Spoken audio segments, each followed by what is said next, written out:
What's my favourite cinema campaign of the last decade? I would probably turn the clock back to the Guinness Surfer ad. I'm sure if you asked that question to a bunch of people, you'd get that answer a few times.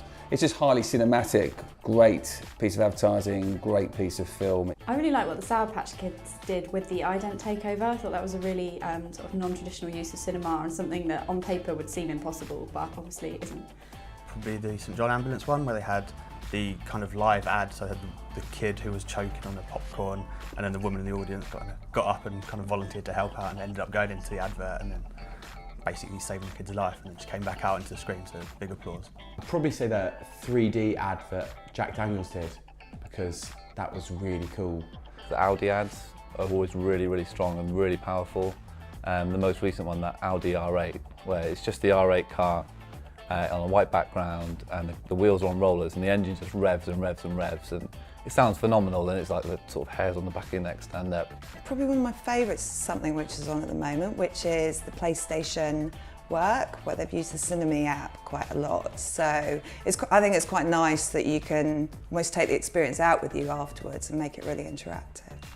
I really like the Volkswagen See Film Differently. It's really quirky, it's really funny. There was actually one in New Zealand where they gave out 3D glasses.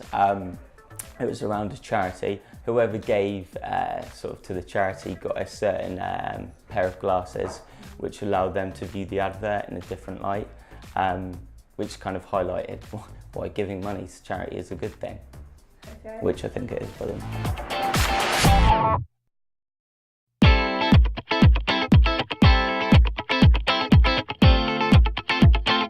Everyone remembers the Cadbury Gorilla, Phil Collins singing along in the background and the gorilla playing the drums, but the great thing about that is not only was it a lot of fun, actually once you actually put it in the amphitheatre that is the cinema, it suddenly became almost like you were part of the concert, and it had the experience was so much richer.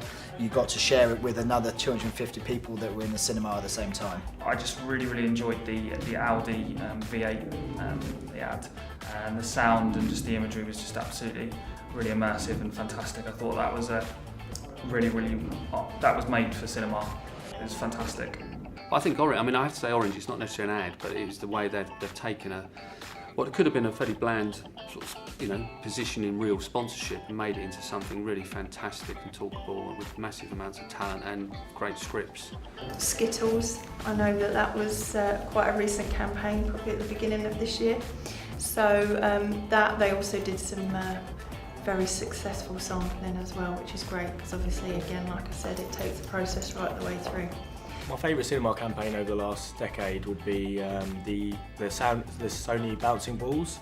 There's no other way you could illustrate the depth and the excitement of that colour in any other media, really. Would be the Mini campaign, where Mini jumps the break. It was amazing.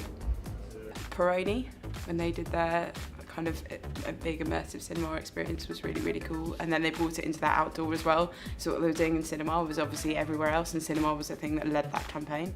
My favourite cinema campaign of all time is probably like the curry restaurant that advertised in Tiverton, Tivoli, when I was about 6 or something like that.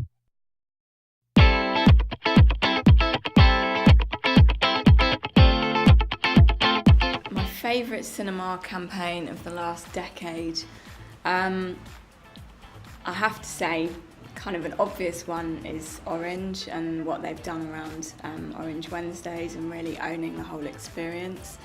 I think the way that they've linked that through to their core proposition and giving their customer base something back that, sort of rewards them for being on the platform is really interesting.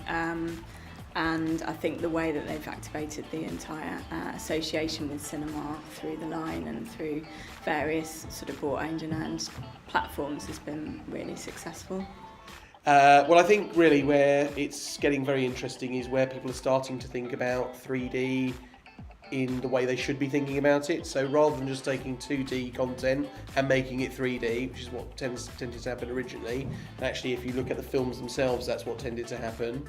What advertisers are now doing is thinking specifically about the opportunities that 3D offers, and then driving creativity to make the most of that opportunity.